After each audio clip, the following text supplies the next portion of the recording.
What's up guys, it's Tom here and welcome to a super exciting Liverpool transfer news video, because it looks like Liverpool are very deep in conversation to sign Ryan Gravenbech. Fabrizio Romano and Melissa already have confirmed that Liverpool are now favourites to sign Gravenbech, because Fabrizio Romano is saying that Liverpool have confirmed to Bayern Munich that they have the official bid ready to be submitted for Ryan Gravenbech, but first Bayern need to give the green light that they are willing to accept that bid and willing to negotiate with Liverpool, because they first want to sign a replacement. So their main target is João Palhinha of Fulham, who is 28 years old, and Liverpool think the 70-80 million pound price tag for Palhinha is too high, and I kind of agree with that. As a 28-year-old player, I don't think we should sign him. But first, Fulham need a replacement, and that's where we are standing, because the Daily Mail is reporting that Fulham are exploring a deal for Monaco midfielder Youssouf Fofana, who was linked with Liverpool before as well. Fulham want a defensive midfielder as they continue discussions with Bayern Munich for Palhinha. So now we are rooting for Fulham to sign Fofana so they can sell Palhinha to Bayern Munich, so that way we can buy Gravenbech from Bayern Munich. So what do you think about these transfer dominoes that are falling very nicely so far in the transfer window? Liverpool have until Friday midnight, so tomorrow midnight is the deadline of a transfer deadline day. So please, Liverpool, get this transfer done. Ryan Gravenbech is a 21-year-old player, and I hear the Liverpool fans concerned that he's not an out-and-out defensive midfielder, but he's only 21 years old. And remember, Wijnaldum was an out-and-out attacking midfielder for Newcastle, and we signed him pretty young. He was older than Gravenbech, and yet Jurgen Klopp molded him into a brilliant box-to-box midfielder. And Liverpool have done this with many players as well. So I think that because Gravenbech is 21 and a huge talent, Liverpool can mold him and develop him into a fantastic player. And also the way Liverpool are targeting players, it looks like the 4-2-3-1 should be or could be our best formation. Actually, we need two holding players, Endo and Gravenbech, or Thiago and Gravenbech, or Bajcetic and Gravenbech, or Bajcetic and Thiago. There are so many combinations, and that way Liverpool can play with a flat back four, and Trent can sometimes slot into midfield, but he can also stay a little bit further back, and that would make Liverpool more defensively solid. And then we could have Szoboszlai, Diaz, Salah behind either Jota, Gakpo or Darwin Núñez. And Christian Falk, the German Bundesliga expert journalist who confirmed the deal that Thiago is going to Liverpool back in the day, he confirmed that Ryan Gravenbech was not in team training today. Negotiations between Bayern Munich and Liverpool for the transfer are ongoing, and FC Bayern's experts expect an offer from Liverpool for 30 million euros for Ryan Gravenbech. The important part is Bayern want to sell Gravenbech, they want to sign a replacement in Palhinha, and what is also even more important, Gravenbech wants to go to Liverpool. He has been convinced by Jurgen Klopp that this is the right project for him. Jurgen Klopp convinced Gravenbech that he will be perfect for the Liverpool system, and that is very, very encouraging. Also, Koch Maximilian, another German journalist, is confirming that Bayern have enough funds to sign Palhinha, although there is still a gap in valuations of both clubs. Bayern are willing to sell Gravenbech to Liverpool if the offer is right. Goretzka has no offers and he wants to stay at Bayern. So Bayern will use the Gravenbech money that they get from Liverpool to go in and bid quite big for Palhinha. And also Melissa Reddy, a very well-respected journalist who is working for Sky Sports now, and he has been reporting on Liverpool for years.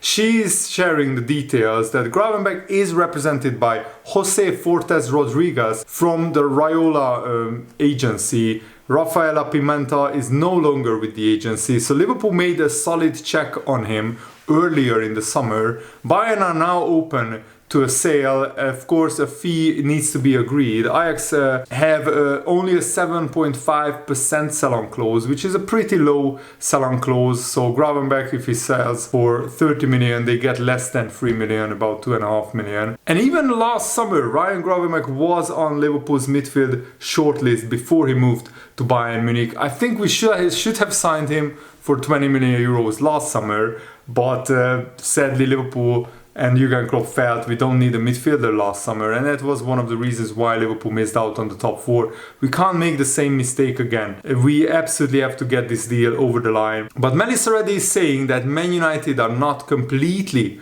out of the race yet, because if they can't get the deal for Sofian Amrabat done, then they will turn their attention to Gravenbech. So Liverpool need to act quick, need to act fast to sign him. What is absolutely farcical and a joke that Man United offered 1 million euros for the loan of Amrabat until January, and then they get another million if Amrabat stays at Man United until next summer, and Fiorentina outright rejected it. I mean, I can't believe Man United are also skint like Liverpool apparently is. Ryan Gravenbech, when he played for Ajax in the Eredivisie, he was 8th in passes completed per 90 minutes. He completed almost 52 passes per 90 minutes.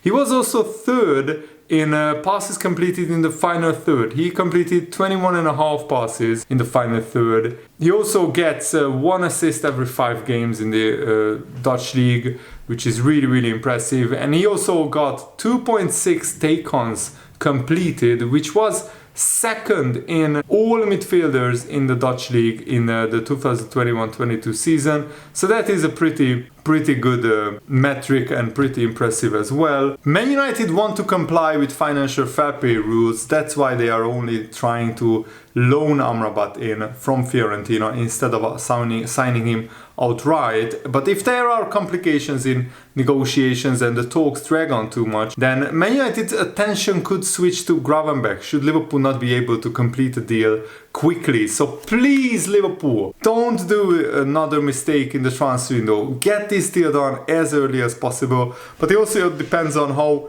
quick Bayern Munich can sign a replacement for Gravenbech. And it's pretty evident that this would be a transfer that would serve all parties well. It would help Bayern Munich. They would get money in for a player who is not even getting minutes at the moment at Bayern. It would help Liverpool, obviously, because we are getting a 21-year-old, very talented, physically very strong, also athletically very well built midfielder who can still be molded and trained into a better version of what he showed at Bayern Munich. At Ajax he was very impressive. And also it would help Gravenbech himself, because at the moment he's getting no playing time at Bayern. He played absolutely nothing, 0 minutes so far in Bayern Munich's season, and yet they are 3 games in. So Gravenbech is definitely basically frozen out, because Thomas Tuchel, he has a lot of number 8s in his squad. Kimmich, Goretzka, Konrad Laimer. They are all very good players, but none of them are brilliant defensive midfielders. Gravenbech isn't a brilliant defensive midfielder, and many people are worried about that. But I think he's our best option on the market for a relatively cheap price. 30 million euros is like 26 million pounds. That would be a really good deal. And also, I think because he's so young, Liverpool can actually improve him and develop him and maybe train him up for a brand new position. The big problem is Bayern Munich won't sell Gravenbech unless they can sign a replacement. So I'm rooting for Fulham getting Fofana from Monaco. I'm rooting for Bayern Munich getting Palfinha from Fulham, and that way Liverpool can get Gravenbech from Bayern Munich. So this is very interesting. The transfer deadline day is always fascinating, and I will keep you guys updated. So if you enjoy these videos, make sure to leave a like, subscribe if you are new around here, so you never miss the latest updates on Liverpool FC all year long, not just in the transfer window, but even after the transfer window. I will post daily updates around Liverpool FC. And also Jörg Schmatke said this about his contract. Am I on a 3-month contract only? That's not true. We agreed on a 1 year of cooperation, and we agreed to see what would happen after the transfer deadline day, after the first 3 months. We sit down together with Liverpool, look each other in the eye and decide how to proceed. So that is very, very interesting that Jörg Schmadtke basically probably wants to stay on, but I think it will be Liverpool who will be judge of that. And I haven't been that impressed with Jörg Schmadtke. He only signed Wataruendo, which the required negotiation, and that was pretty much a slam dunk, very easy negotiation because Stuttgart didn't really want to sell him, but he's a 30-year-old player, 1 year left on his contract, and Liverpool offered decent money for him. Plus, Wataruendo loves to jump at the chance to play for Liverpool. I mean, at Stuttgart he has been fighting relegation. Now he potentially could be involved in a title race. Gravenbech also ranked in the top 5 Bundesliga midfielders for progressive passes last season. One more word on Jörg Schmadtke. The other 2 transfers that he has done, they were release clauses, so literally no negotiation needed. So definitely Jörg Schmadtke needs to show his worth in this Ryan Gravenbech transfer negotiation. So Gravenbech ranked in the top 5 Bundesliga midfielders for progressive passes, 6.9 per 90 minutes. He was also in the top 10 for shot creating actions, 3.9 shots created in 90 minutes, averaged 4 interceptions and tackles per 90 minutes, which ranked him in the top 15 among other midfielders in the Bundesliga. He wasn't given a lot of opportunities at Bayern Munich. He only started 6 games all season and only 1 game started in the Bundesliga, but he still delivered some solid numbers. And yes, it's a smaller sample size because he hasn't played a lot, but the numbers suggest he's nowhere near as bad as some people are making out him to be. They are ridiculous numbers actually, so it doesn't really make sense why he hasn't been played more by either Nagelsmann or Thomas Tuchel. But because Bayern were under pressure all season to deliver in the Bundesliga, I mean, not winning the title would be a massive failure for Bayern. They pretty much had to play their best team, and that best team was Kimmich, Goretzka, Musiala, Thomas Müller in midfield, and only after those midfielders came Ryan Gravenbech. And the Guardian newspaper also suggested 2 other midfielder targets or potential replacements for Gravenbech for Bayern Munich to pursue. One of them is Conor Gallagher of Chelsea, the other is Trevor Chalobah, who is more of a defender, but Gallagher is a versatile midfielder, not an outright number 6, so I don't think he would be a great choice for Bayern. And Chalobah, of course, mainly has been a centre-back, but he can be trained into a defensive midfielder as well because of his age. He's very young and he played fullback as well. And Toby Alschlaff, who is a reporter for the Bild newspaper, writes that the dominoes need to start to fall in order for this Gravenbech transfer to go through to Liverpool. First, Fulham need to sign a replacement. They are in talks to sign Fofana. Bayern Munich need to sign Palfinha from Fulham, and then they will let Gravenbech leave. That's the only scenario. If Bayern don't sign a replacement, then Gravenbech is not coming to Liverpool. Also, a word on Divock Origi. He's trying to leave AC Milan because he's not getting any reunions, but he rejected Burnley's offer of a season-long loan because he is probably waiting for a bigger club. Also, it has been confirmed that Nat Phillips is joining Celtic on a 4 or 5 month loan until January, and then they will reassess, and if Nat Phillips plays enough and if he wants to stay at Celtic, he can stay at Celtic until the end of the season if all parties are happy with the loan to continue. And I can understand why some people are frustrated with the Gravenbech deal, that he's not exactly the out-and-out defensive midfielder like Caicedo or Lavia is. But I mean, Lavia was also better as a box-to-box midfielder at Southampton instead of an out-and-out defensive midfielder. And Liverpool, it is true that they need a destroyer a la Moises Caicedo of that quality, but those players have already switched clubs or they are not available at the moment, unless you pay crazy money like 70-80 million. And even if you pay 80 million for Doucouré, it's not guaranteed that Doucouré long term will be worth that amount of money. It's a huge risk. Signing Gravenbech for 26 million, you can understand how less of a risk that is. And some people are asking, what is Gravenbech offering that Curtis Jones doesn't already offer at Liverpool? And I would say Gravenbech is not injury prone. He's pretty much available 24/7, all day, every day, 100%. While Curtis Jones, even though he has been unlucky with injuries, you can't argue that so far in his career, you can safely state as a fact that Curtis Jones is an injury prone player. And if you want to rely on him, we showed last season what a disaster that can be. We relied on injury-prone players too much, like Oxlade-Chamberlain, Naby Keita, Curtis Jones and others, and Thiago as well, and they were injured most of the time. What a surprise, injury-prone players get injured very, very often. Gravenbech, McAllister, Szoboszlai, Endo, they are really durable players who very rarely, if ever, get injured. Touch wood, that doesn't change at Liverpool. But also what I can understand is a concern is that in 12 months Liverpool are going to need to sign a left back to replace Tsimikas or to just actually get better quality there. We need to sign probably 2 centre backs, one to replace Matip, he's leaving next summer, and another to actually potentially replace Gomez as well, or get a better quality. And we need a backup right back. Right now, Conor Bradley fractured his back again, so he's out until late November to December. And we don't really have a proper backup right back apart from Joe Gomez. And yes, he's fine, but it's not the ideal solution.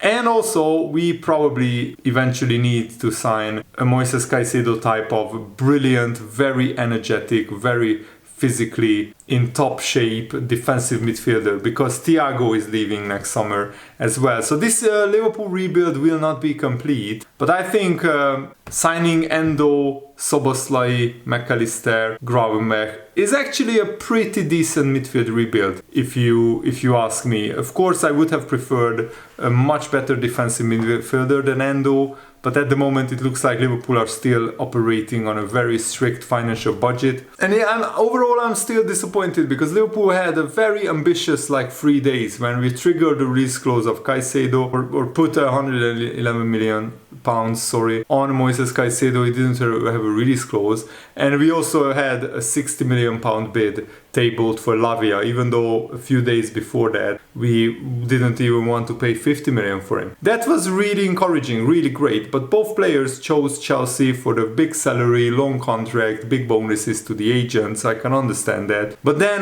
why didn't Liverpool show that ambition and try and buy Palhinha for 60-70 million? I mean, if Palhinha is good enough for Bayern Munich, he should be good enough for Liverpool. Or why didn't we go after Cheikh Doucouré and table an 85-90 million pound bid? What I'm really excited about though is that Thiago, if he can stay fit this season, he finally has a midfield with a lot of energy, a lot of legs, a lot of endurance, work rate, which was missing last season. And Thiago needs energetic midfielders, dynamic midfielders around him to allow him to go up to another level. Hopefully we get at least 20-25 Premier League starts from Thiago, because if Thiago is surrounded by players who have energy and physicality, then I think he can thrive. And Gravenbech is a player like that. McAllister is a player like that. Szoboszlai as well. Endo as well. And Thiago will feel like a very big help for Liverpool if he can stay fit, or at least get 20-25 games in the Premier League as a starter. Also, it's being reported that staff at Liverpool have been informed that they will be required to work late on transfer deadline day. Those are the staff who are finalizing paperwork related to incomings and ongoings. So Liverpool expect to be busy right up until transfer deadline day, which is very exciting because we usually aren't busy on transfer deadline day. We usually get our deals done, but for one reason or another, we didn't get deals done up until this point, or enough deals done. We still need 1 or 2 more, and I'm still having a slight hope that we could sign a centre back as well. Hopefully later today or tomorrow we will have some breaking news on that, and I will be keeping on reporting this for you guys. Thanks for watching, hope you enjoyed this. Have a nice day, see you later, goodbye.